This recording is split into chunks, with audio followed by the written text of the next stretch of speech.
Hi everybody, welcome back to another episode of Rachel's Page Turners. Today I have a book outlet unboxing. Did you hear me? In case you couldn't tell by the giant box, I'm doing an unboxing. And there's a reason why this lovely box is already opened. My mother-in-law buys a lot of books. She buys more books than I can, and when she does buy a few books, she lets me unbox them on my channel because she is awesome and super supportive, and everyone needs awesome mom-in-laws like that. I'm not entirely sure what she bought, so I usually do with these type of unboxings, I'm going to read the title, read who did it, and read perhaps like a blurb or perhaps the whole little snippet in the back. Just a heads up, they're all romance novels. At least I'm pretty sure they are. My mother-in-law's favorite genre is romance, and she usually sticks to her favorite genre. I mean, I would too. She kind of like buys books without reading them first, and I'm like, there's so much trust. I prefer, at least when I show that much like self-control, I prefer to borrow the book first and then buy it, because I like knowing I'm already gonna like the book. But my mother-in-law, she lives dangerously. The first book here we have Reckless, and of course my window's kind of glaring. Reckless by S.C. Stevens, who also apparently has done Thoughtless and Effortless. And the back here says, can love survive when life gets reckless? Ah, I see what you did there. When the band hits it big, Kiara and Kellen must ask themselves, can their love for each other withstand the constant pressures of superstardom? Oh, I can already tell. Like, I would like this, because I like it when love stories are like super realistic. I mean, as realistic as you can get when, you know, a couple gets famous. The friendships they formed and the new family they found and the history they forged will all play a part in helping them navigate the turbulent waters of the band's exploding popularity. A greedy executive hell-bent on success, a declining pop star looking for an edge, and a media circus that twists lies into truths are just some of the obstacles that lovers will have to overcome if they're going to remain together. Fame comes with a price, but will it cost Kiara and Kellen everything? I keep looking on this side of the camera because I use my phone to film these videos when I'm like facing the window, and the new case that I have for it kind of prevents me from having it the other way, so excuse me if I keep doing that. I'm not a huge fan of romance, but this sounds really interesting. I would read this. I say I'm not a huge fan of romance as I read like 15,000 fanfic. This one is Make You Mine, a 9 Circles novel by Jackie Ashenden, and I think this is actually part of a series because of what it reads right here, a 9 Circles novel. And my poor mother-in-law, she's been starting books not realizing they're a series, and then she gets to the end and she's like prepared for an ending, she's not getting it.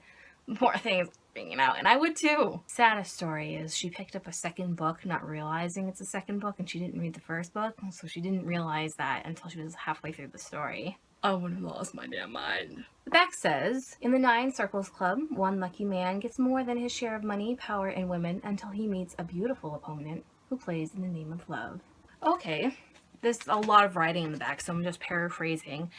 This guy named Alex is your typical playboy, and his bodyguard, who surprisingly is a woman, has to pretend to be his girlfriend, and they have to take this huge gamble. That sounds something from like Ocean's 11. Ooh, and I like how this person described the book.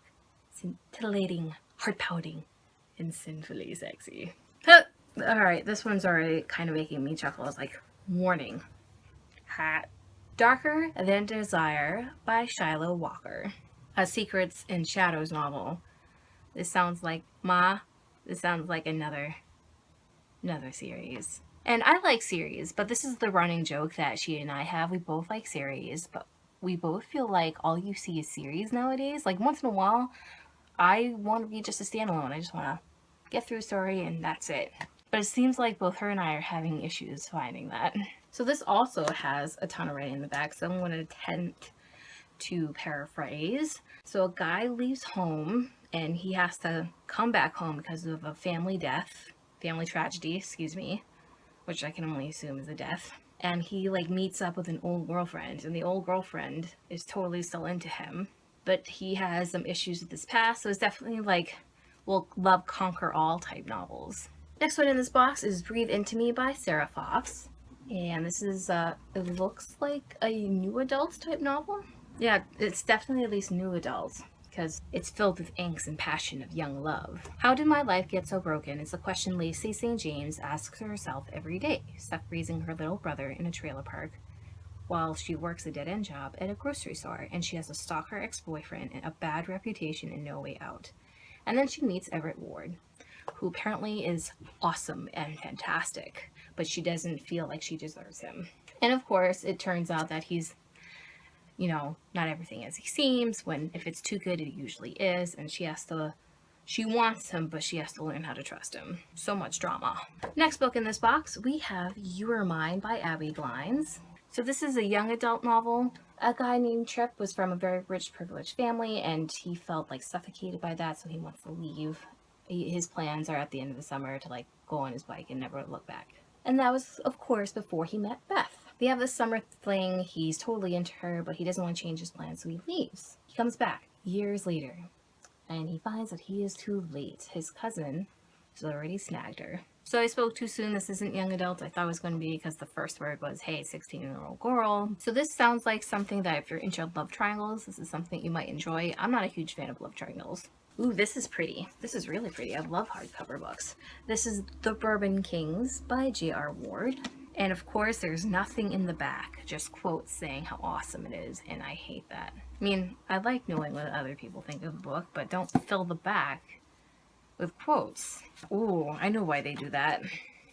They totally made you open the book, and look how gorgeous those end pages are.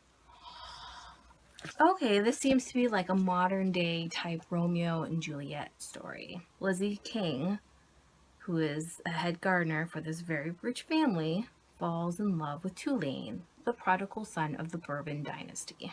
As family tensions ignite, Easterly and all its inhabitants are thrown into the grip of an irrevocable transformation, and only the cunning will survive. This also kind of reminds me, well, I suppose this was a type of Romeo and Juliet type story. Sabrina with Harrison Ford. I want to say the movie was called Sabrina. But this kind of reminds me of that. And I kind of like that movie. So I might actually ask my mom if I can borrow this. So this next one is also hardcover, but isn't as pretty. It is Fast Track by Julie Garwood. And there is nothing on the back. Just the picture. Oh, so this is a romance novel. It's almost like the romance is kind of secondary to the main story. Cordelia has been totally a daddy's little girl because she doesn't know her mom, and after her dad passes away, she wants to find out who her mom is. So she takes her best bud, Aiden, who the description is telling me has been friend-zoned. Cordelia has always been a daddy's girl simply because she's never known her mom. Her mom died in a car crash when she was just a baby. So when her dad has a serious heart attack, she is obviously devastated. And I'm paraphrasing here. She wants to find out more about her mom, so she goes to Australia, because apparently that's where the answers are. And she takes along her best bud, Aiden, who happens to have a crush on her. And of course, she's oblivious to it. Aiden wants to help Cordelia get answers about her mom, but threats from her wealthy, high-powered family are quickly becoming dangerous. Sparks are flying between Cordelia and Aiden, but after multiple attempts are made on Cordelia's life, Aiden realizes he must put a stop to the madness before he loses the thing he values most. So this is a romance novel, but it's secondary to the main story, which is pretty cool. I still don't like the overall design to this book. And I know you're not supposed to judge a book by its cover, but I do. Oh, and this is the last book, y'all. Last book. See? It's empty. This is Lover Revealed by J.R. Ward by this person with the pretty book. Since that was a really pretty book, I'm going to look into the back.